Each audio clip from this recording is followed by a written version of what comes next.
Thank you, Manav. Yes, our experience has been that out of the countries where we are present, let's say some are in Indian Ocean all the way going down to the US in the Radisson at the airport, JFK, and the new one which we acquired in Africa. Some governments we find are extremely proactive, very, very friendly to the hospitality industry. They love the hospitality industry. And some don't, sadly. Or rather, I must admit, since we are talking about the policy issues, including at a time when the whole industry is facing an unprecedented crisis, it is the partnership with the government and your financial institutions and stakeholders. That's what is the key. And I was very disappointed, despite the 4 days long, the relief packages announcement, and every day me and my colleagues were waiting that maybe the next day is for hospitality, and that didn't happen. And in some respects, I was not surprised. I've talked about it in industry forum, that somewhere in the minds of Indian policymakers and politicians, hotel industry is a rich man's industry.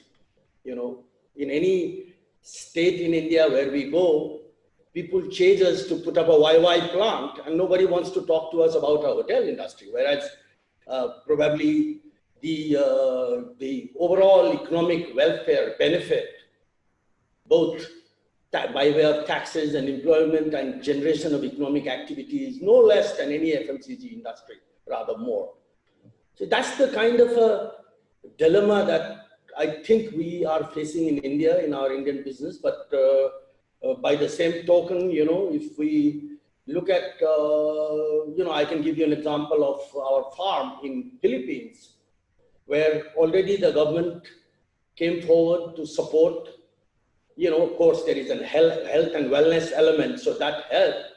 But the kind of a response that the tourism sector, the hospitality sector, received from day one was unprecedented, incomparable.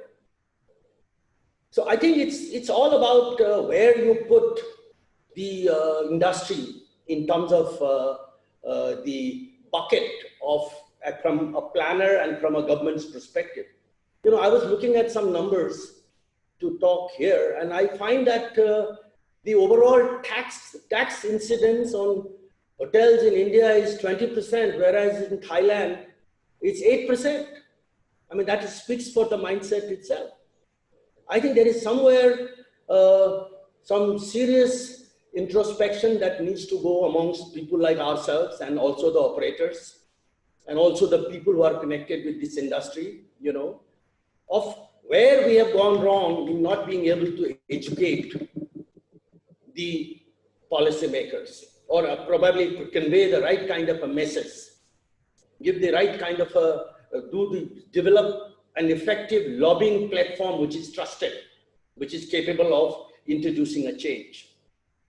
I think some countries, my own country, Nepal, has not been able to do much, I must admit. Sri Lanka has done reasonably well. I think they came forward in terms of coming up with fiscal packages and stimulus to let the industry sustain for a period of 6 months to a year, and quite flexible despite those many of the sensitive issues when it came to furloughs and retrenchments or even layoffs. I think they have been fairly flexible, which is a good news.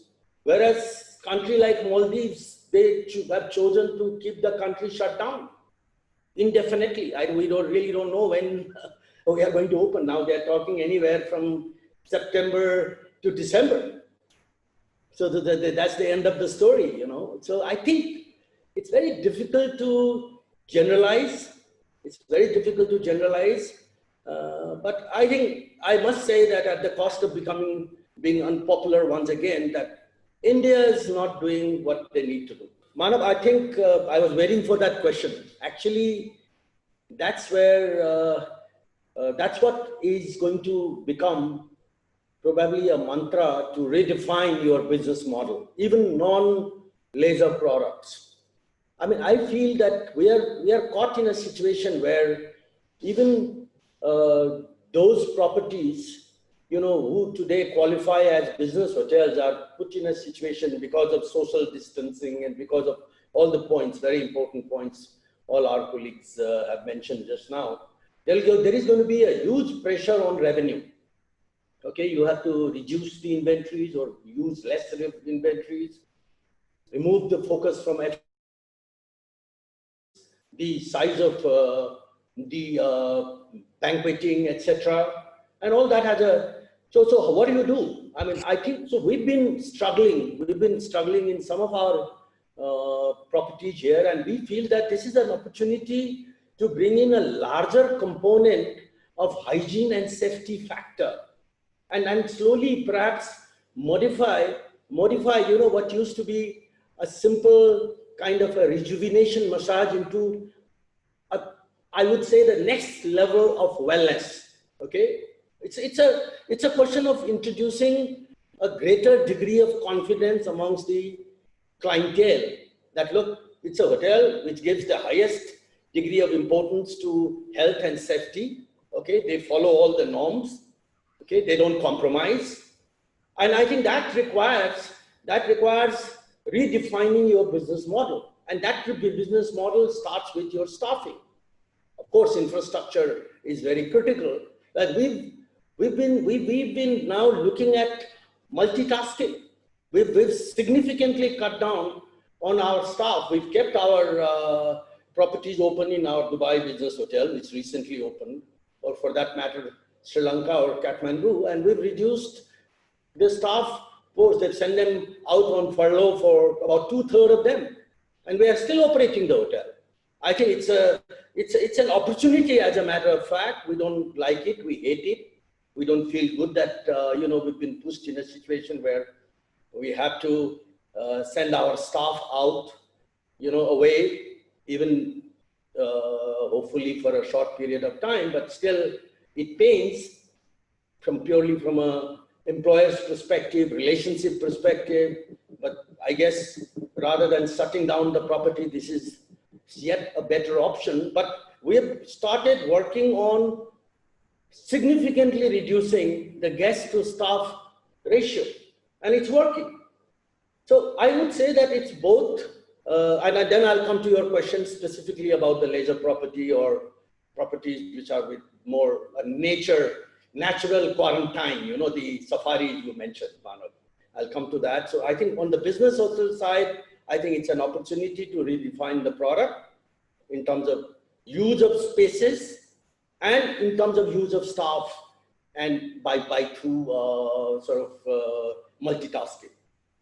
Clearly, properties, you know, who are in the wellness, recognized in the wellness space, and resorts, destinations will bounce back very soon, very fast, much better than others, provided we can assure our clientele that they are being given the top of the line sort of care through, you know, highly sophisticated sort of, you know, the COVID related support system, you know, in terms of safety and health. So I think the leisure properties, to cut the long to answer your question in specific, has a chance of performing much better, bouncing back much better. Okay, with less adjustment to be done in terms of the business modeling, because they are natural. I use the word natural quarantine. You know, spread over away, and our safaris truly stands out in that direction. Like we kept our Taj Megoli Sarai open. We didn't even close for a day, and we're doing quite well. I mean, you know, in Chitwan National Park. So that's the I guess the new direction that we'll have to look at. It's easier said than done. You know, the existing properties can't be modified abruptly and overnight.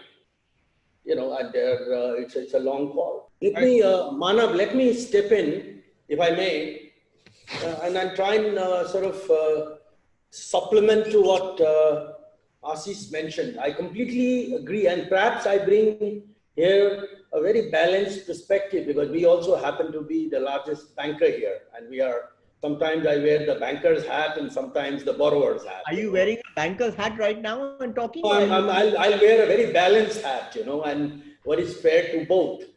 So I think I completely agree that moratorium is just a way of shifting the liability. It doesn't solve the problem, but it is required from a cash flow perspective. That neither helps the bank, if you ask me, because banks are not interested. We don't want to just go on building profits if we can't recover at the end of the day.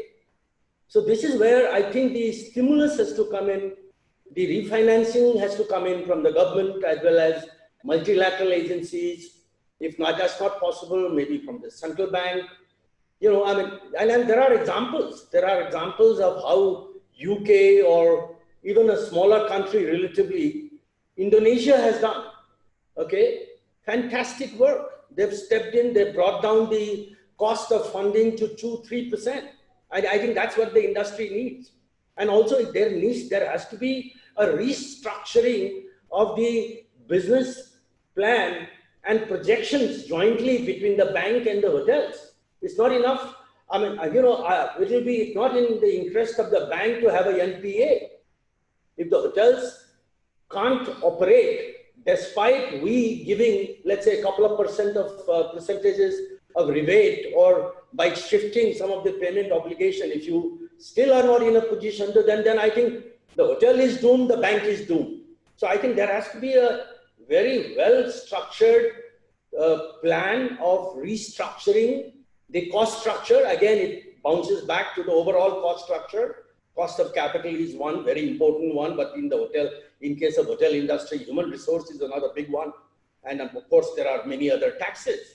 I think one has to also focus in making sure small things add up, you know, maybe negotiate with the different credit card systems, talk with the insurance bodies, because they're everybody's skin is involved in the business. I think that has to be the mindset that if the industry collapses, if one of my client or one of my project which I've funded collapses, I collapse.